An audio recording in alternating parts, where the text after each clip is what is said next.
हिमाचल प्रदेश में 4 लेन प्रभावित बीते पौने 5 वर्षों से प्रदेश सरकार से 14 सूत्रीय मांग पत्र को लेकर संघर्षरत है। ऐसे में 4 लेन प्रभावितों ने प्रदेश सरकार पर 9% एडमिनिस्ट्रेटिव चार्ज काटने का आरोप लगाया है, जिससे हजारों किसानों का 336 करोड़ रुपए का हिसाब 4 लेन प्रभावित सरकार से मांग कर रहे हैं, जिसे लेकर 4 लेन प्रभावित सरकार से अब आर पार की लड़ाई सड़कों पर लड़ रहे हैं।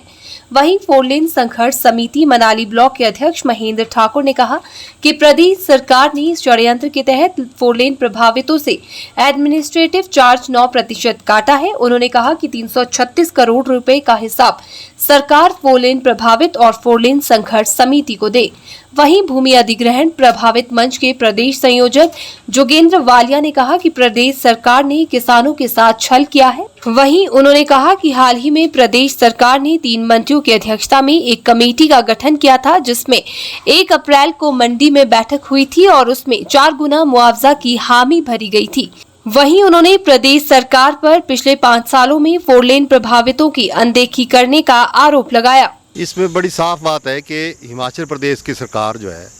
वो उसने जो है किसानों को जो है बुरी तरह से जो है वो उसने छल कपट किया किसानों के साथ। अभी हाल ही में जो कमेटी बनी थी उस कमेटी ने कहा था कि हम जो है वो सहानुभूतिपूर्वक जो है वो फैसला लेंगे और 4 गुना मुआवजे जो देने की बात उन्होंने हामी भरी थी।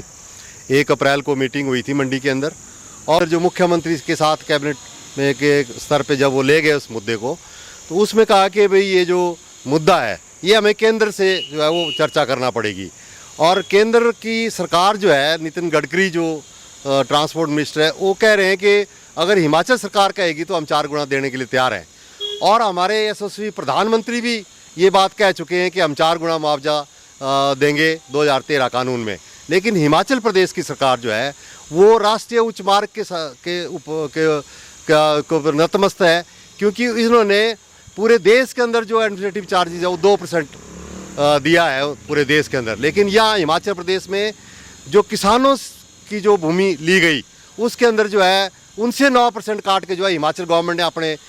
जो खाते में वो डाला है। और इसका मतलब ये हुआ कि ये जो है जो ना एक कहते बाजार भाव के तय रेट पे जो है सर्कल रेट लगाना चाहते हैं, जो NHI कह रही है उसके हिसाब से लोगों को जो है वो मुआवजा देने की बात कर रही थी और उन्होंने दिया है। और सबसे कम मुआवजा जो है पूरे प्रदेश के अंदर जो है वो दिया जा रहा है। और एक तरफ हिमाचल प्रदेश में ज़मीन नहीं है, हमारी 8% ज़मीन है जहाँ खेतीबाड़ी होती है और उस खेतीबाड़ी ज़मीन का बहुमूल्य ज़मीन को जो है वो लिया जा रहा है, जिसका हम कड़े शब्दों में विरोध करते हैं और मांग करते हैं कि आने वाले दिनों में सरकार जो है अगर वो फैसला नहीं लेती है तो आने वाले दिनों में इसको खामियाजा जो है इस चुनाव में जो है वो भुगतना पड़ेगा। जैसा इन्होंने क्या बोलते अक्टूबर के इलेक्शन में हुआ, इनको चित खाना पड़ी पार्लियामेंट के इलेक्शन के अंदर, 3 असेंबली के अंदर इन्होंने किसानों की नहीं सुनी। किसानों ने उनको जो है वो दिखा दिया कि अगर तुम किसानों के साथ नहीं खड़े होंगे तो तुम जो है वो इस प्रदेश से बाहर हो जाएंगे और उनको बाहर करना होगा। ये हमारी जो है आने वाले दिनों की रणनीति रहेगी। सरकारों द्वारा चल रहा है। क्योंकि इनको मालूम है कि अभी नेशनल हाईवे का विस्तार होना है, कहीं लेफ्ट बैंक में नेशनल हाईवे का विस्तार होना है और कहीं रेलवे का विस्तार होना है। उसी की तर्ज पर जो है इन्होंने सर्कल रेट, वर्तमान के सर्कल रेट जो मेरे मोहाल के जहां से मैं प्रभावित हूं उस मोहाल के सर्कल रेट 2736 रुपये है, लेकिन वर्तमान में घटाकर 1233 रुपये स्क्वायर मीटर कर दिया। आप सोचिए कि जहां लोगों को 90,000 के विश्व के हिसाब से मंडलगढ़ डोबी में जो मोहाल था उसके अगर घटाए तो वहाँ पर अब जो है 1100, मतलब कि आपके 33,000 रुपये जो वर्तमान के सर्कल रेट है वो है। यदि इस समय अगर कहीं भूमि अधिग्रहण होगा, जबकि हम बार बार कहते हैं कि